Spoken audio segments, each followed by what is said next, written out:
Hello everyone, welcome back to our social science class.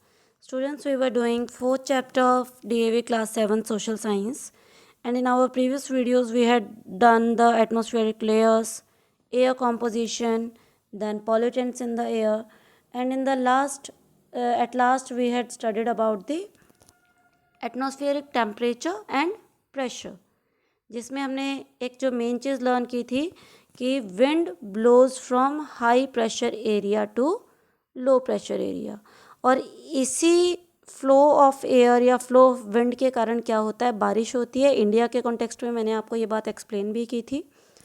अभी इसी चीज़ को हम लोग और क्लियरली समझेंगे, जैसे कि आज जो हमारा टॉपिक है that is mechanism of rainfall. So what is mechanism of rainfall? Mechanism of rainfall means कि रेनफॉल कैसे होती है, बारिश कैसे होती है। So in our previous video also I explained you that as the hot air rises, जैसे ही गर्म हवा, मैं आपको इसी डायग्राम के ऊपर एक्सप्लेन करूँगी बेटा, गर्म हवा जब ऊपर की तरफ चली जाती है, it reaches high in the atmosphere where it cools down due to the presence of low temperature there। देखो, एक चीज़ हमने की थी कि जैसे जैसे हम ऊपर की तरफ जाते हैं टेम्परेचर डिक्रीज़ होता है, टेम्परेचर कम हो जाता है। आप पहाड़ों पर जाते हो तो सर्दी होती है ना, क्योंकि वहाँ का टेम्परेचर लो होता है। ऐसे ही तो हम लोग जितना हाइट पर जाएंगे, चाहे वो माउंटेन्स है या वो एटमॉस्फेरिक जो हमारा एनवायरनमेंट है वहाँ पर है, तो जितना हम लोग ऊपर जाएंगे तापमान उतना ही क्या होगा, नीचे होगा। तापमान नीचे होगा, टेम्परेचर लो होगा, तो ऑटोमेटिकली वहाँ पर सर्दी क्या होगी, ज़्यादा होगी। तो हमने देखा था कि जो गर्म हवा है ज़मीन पर हाई टेम्परेचर के कारण हमारी जो हवा है वो गर्म हो गई, गर्म होके वो कहाँ गई, ऊपर चली गई। लेकिन ऊपर जाकर उसको क्या मिला, ऊपर जाकर उसको मिला लो टेम्परेचर, डाउन टेम्परेचर है ना। तो लो टेम्परेचर यानी कि वहाँ पर सर्दी है। अब वो गर्म हुआ ऊपर जाकर क्या हो जाएगी, ठंडी हो जाएगी। ठंडी होने के कारण ये देखो, it cools down due to the presence of low temperature. Thus the water present in the form of water vapor condenses into tiny droplet of water or crystals of ice। तो अब वहाँ पे जाके जब वो ठंडी होगी तो हवा के अंदर जो वाटर वेपर्स के जो कुछ कंटेंट्स हैं, जो एलिमेंट्स हैं, वो क्या हो जाते हैं, they started to change into small droplets. वो छोटी छोटी बूंदों में अंदर ही क्या हो जाते हैं, हवा के अंदर, they condensed into small droplets of water. In due course of time, these tiny particles join together and form clouds। और जैसे जैसे टेम्परेचर कीप्स ऑन डिक्रीजिंग, जैसे जैसे एटमॉस्फेरिक कंडीशन चेंज होते, छोटे छोटे जो वाटर वेपर के जो ड्रॉपलेट्स बने थे, जो पानी की बूंदें एटमॉस्फेयर में थी, वो क्या होती रहती हैं, वो इकट्ठी होती रहती हैं। इस तरीके से वो आपस में जुड़ना शुरू हो जाती हैं और क्या बनते हैं उनसे, क्लाउड्स। क्या बन जाते हैं उनके कारण, क्लाउड्स बन जाते हैं। और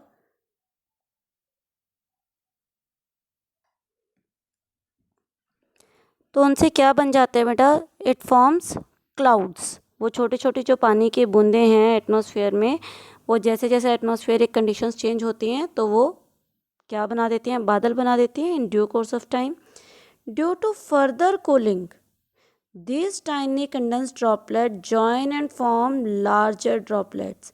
अभी तो ये पानी की छोटी छोटी बूंदें थी, छोटी बूंदें हैं तो इसका मतलब बहुत ज़्यादा हैवी नहीं है।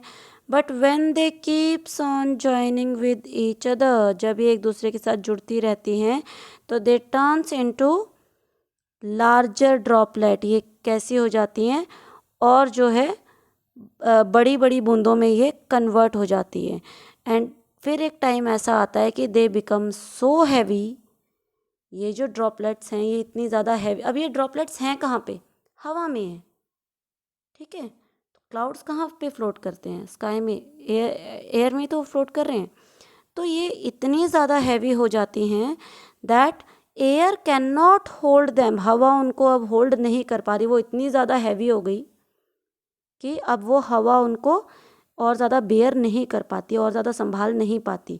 तो क्या होता है, वो बारिश के रूप में या स्नोफॉल के रूप में it falls down on the earth surface. तो वो क्या होती हैं, वो बारिश के रूप में जब वो बहुत ज़्यादा है, जब तक हवा उनको मॉइस्चर को, जब तक वो ड्रॉपलेट्स छोटी हैं, वो नमी कम है, तब तक हवा ने उसको अपने अंदर एब्जॉर्ब करके रखा। लेकिन जब छोटी छोटी जो वाटर वेपर्स की ड्रॉपलेट्स थी, they keeps on joining with each other and they turns into bigger and bigger and bigger droplets, तो then it is unbearable for air to absorb it any मोर।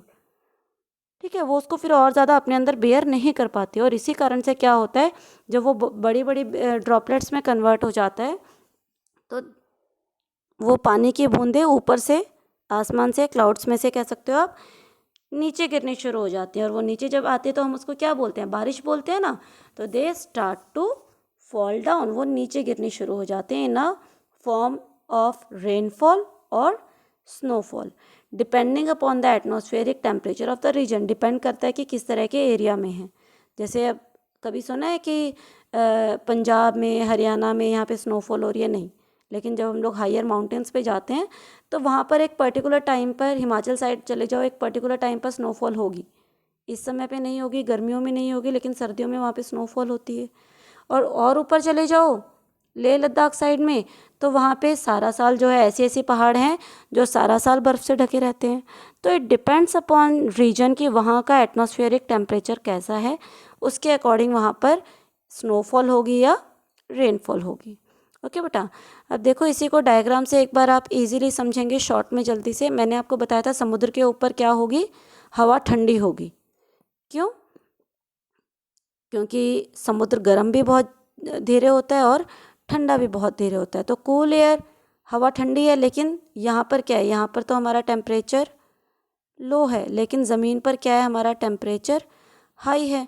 अब यहाँ पर टेम्परेचर हाई है तो ज़मीन पर, लैंड पर क्या है, गर्मी ज़्यादा है। गर्मी ज़्यादा की वजह से हॉट एयर देखेंगे वो कहाँ, ऊपर चली गई। तो नीचे अब जगह खाली हो गई, इस जगह को कौन फिल करेगी, ये कूल एयर, ये अब जाकर इस जगह को फिल करेगी। ठीक है, तो इस तरीके से this is the circulation of air from high pressure area to low pressure area. The rainfall is very important to all of us as it brings water to the earth, which is essential for the survival of all kinds of life on it.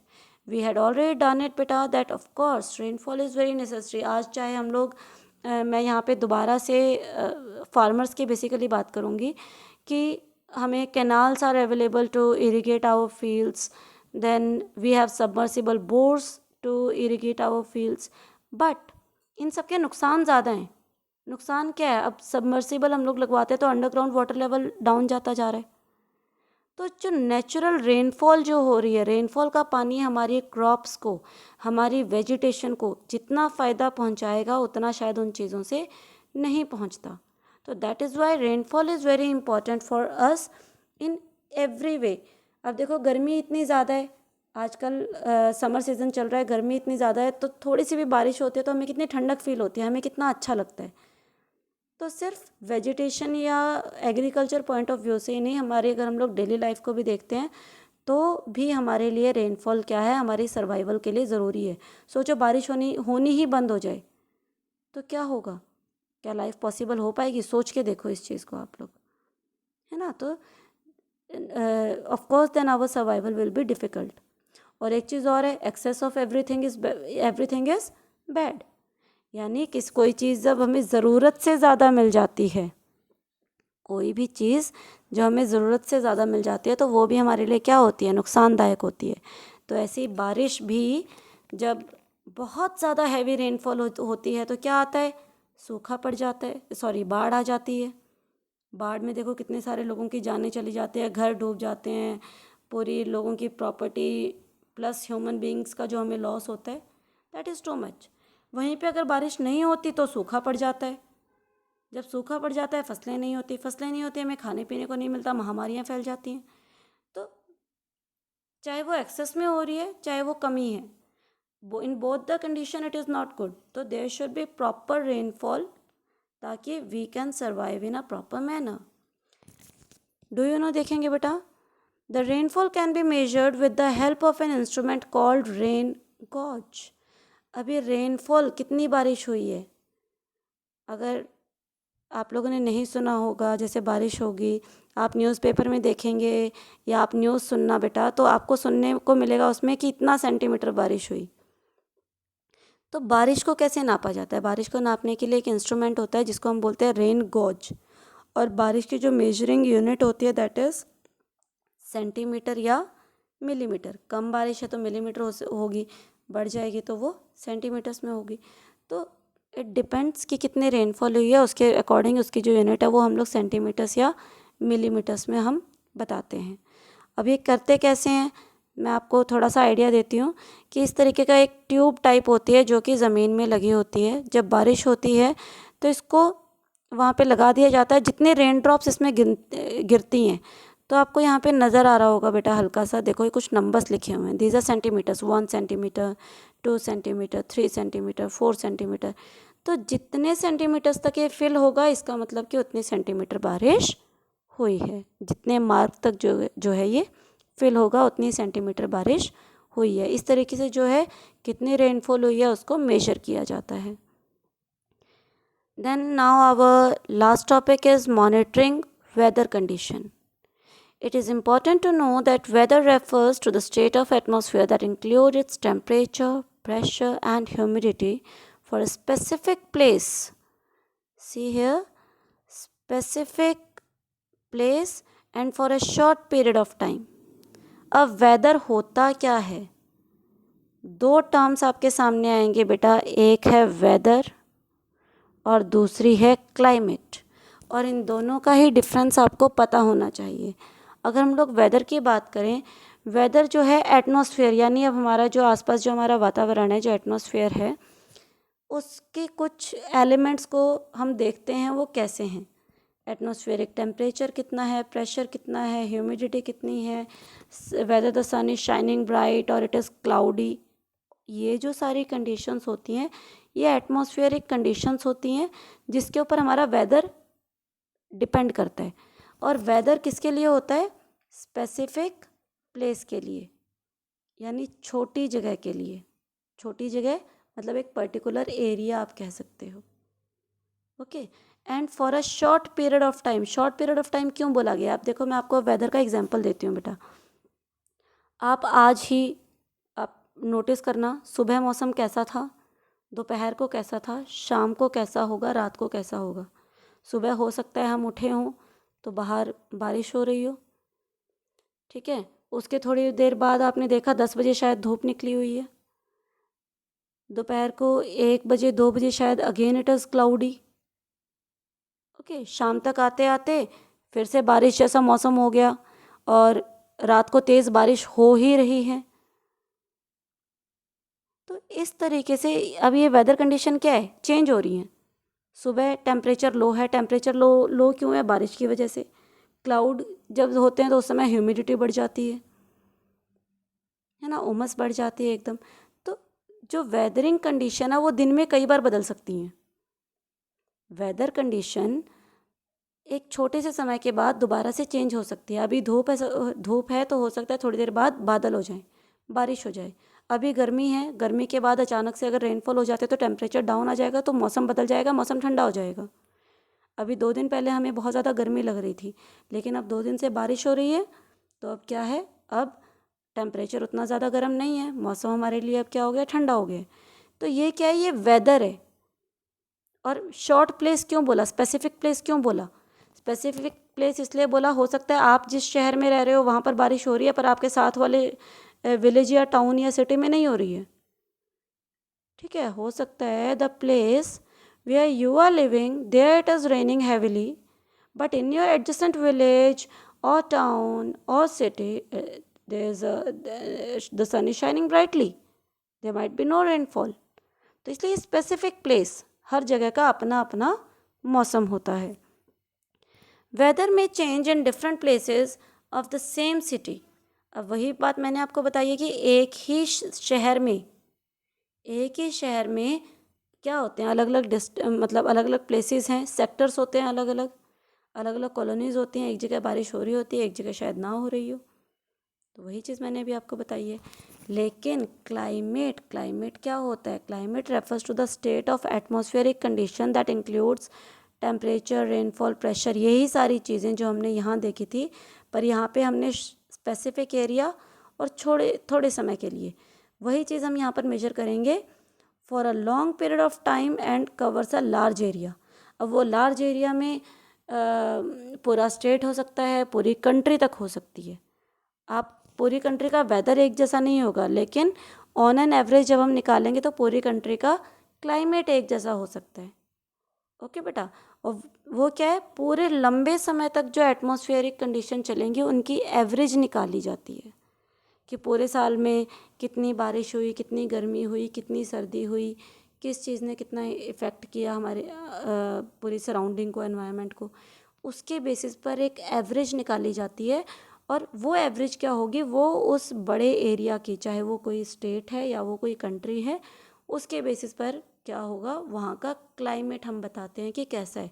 मौसम तो हो सकता है उस जगह का daily बदल रहा है कुछ ना कुछ, लेकिन क्लाइमेट पूरे लंबे, ज़्यादातर वैसे ये 1 ईयर का जो है पूरा स्टडी किया जाता है कि पूरे एक साल में जो एटमॉस्फेरिक कंडीशंस हैं वो कैसी रही हैं, फिर उसका एवरेज, ऑन एन एवरेज जो है उसको कंक्लूड किया जाता है कि यहाँ का क्लाइमेट कैसा है।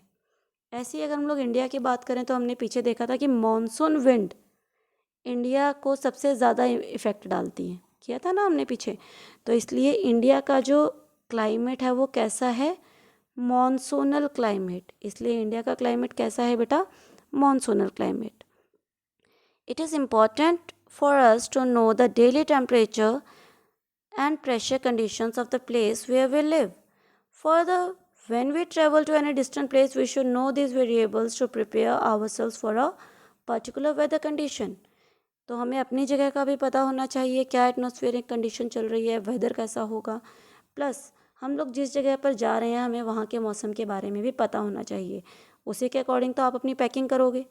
अब आप किसी लो टेम्परेचर एरिया पर जाओगे तो आपको गर्म कपड़े लेने पड़ेंगे, आपकी तैयारी अकॉर्डिंगली होगी। तो लेकिन वहीं आप किसी ऐसी जगह पे जा रहे हो जहाँ पे टेम्परेचर हाई है, गर्मी है, तो आपके पैकिंग का जो मटेरियल होगा वो भी अकॉर्डिंगली होगा। आप जो है उसी के अकॉर्डिंग अपनी प्रिपरेशंस करेंगे। For our benefit, the weather reports are given daily in the newspaper. लोग अपने डेली रूटीन अकॉर्डिंगली सेट कर सकें।